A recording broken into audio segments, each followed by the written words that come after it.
Hello there, I'm Bob West, and this is Studio 7 on YouTube West, and today we're going to talk about the 1957 British-American production of The Bridge on the River Kwai.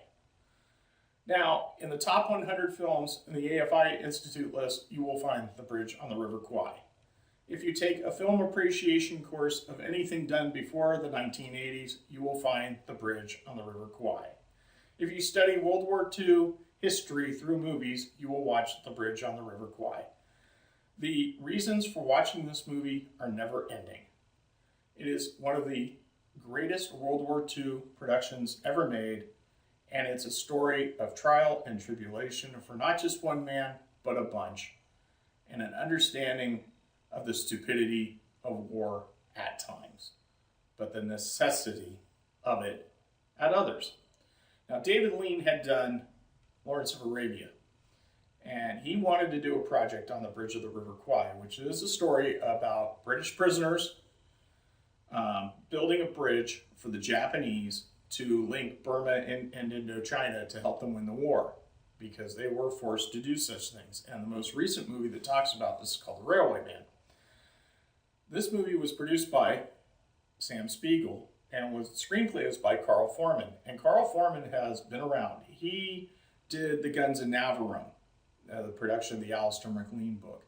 He's a staple in Hollywood. He's one of those pillars. So you have David Lean, you have Sam Spiegel, who was a money guy, a producer, and you have this guy doing this story. And then you have, for a cast, Alec Guinness as the Colonel, Jack Hawkins, a bunch of British actors that is almost too long to even name, but you're going to know them if you've seen a bunch of the British war movies. And then you have to add one of the best American actors of all time, William Holden.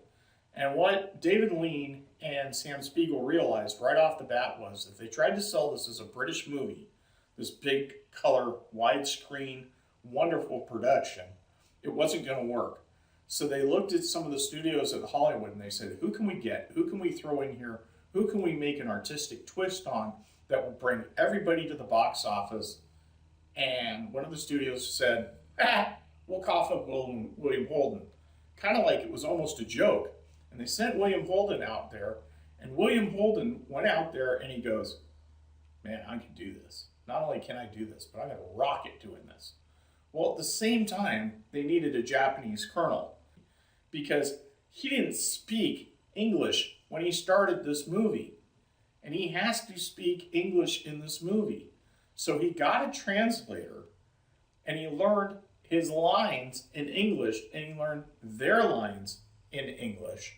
And he walks onto the set, and he starts rattling off his lines like they're no problem whatsoever, and everybody's going, well, we didn't expect that. So you have this story about these prisoners building a train, and where William Holden comes in, and I will tell you this, oh shit, it's going to be a spoiler, is that he escapes. And I will give you one more spoiler. He has to go back to the bridge on the River Kwai, and you have to find out why. Now, the movie itself is 161 minutes, and it's a long movie. And it's one of the long movies that I recommend. Again, you got to take some time, plan it out, see this whole thing from end to end, root for William Holden, root for Jack Hawkins, who is the head of the demolition team, root for Alec Guinness, who is the colonel in charge of the British prisoners. It's an incredible production. The music is by Malcolm Arnold. We don't know who this guy is in Hollywood. He's a British guy, so we don't know who he is. But they wanted to slip in something called the Colonel Bogey March, which was a Up Yours tune during World War II. And they were afraid that they would get in trouble by the censors for slipping in this tune. So they had to write what they call a counter march to that to hide it in there. And so when you're listening to the beginning of the movie and you're hearing him whistle the entrance march that you heard your parents whistle and grandparents whistle and didn't realize that basically what your grandparents and parents were whistling was a tune that told everybody to buzz off and go themselves. It's wonderful. And it's wonderful how you can hide things in movies and nobody ever knows they're there until 20 or 30 years later when they can finally talk about them. The Bridge on the River Kwai was one of the most talked about movies when it came out. It was a huge production. If there's a Films of Summer type thing where people say we're going to show 100 movies in the summer on your local TV station, it's going to be on there. If you're watching Turner Classic Movies, it should be on there. And if you're just watching television in general, go find it. If you can't find it, rent it. $2.99 is well worth it to see William Holden, Jack Hawkins, and Alec Guinness in The Bridge on the River Kwai. For Studio 7, I'm Bob West on YouTube West. Thank you very much.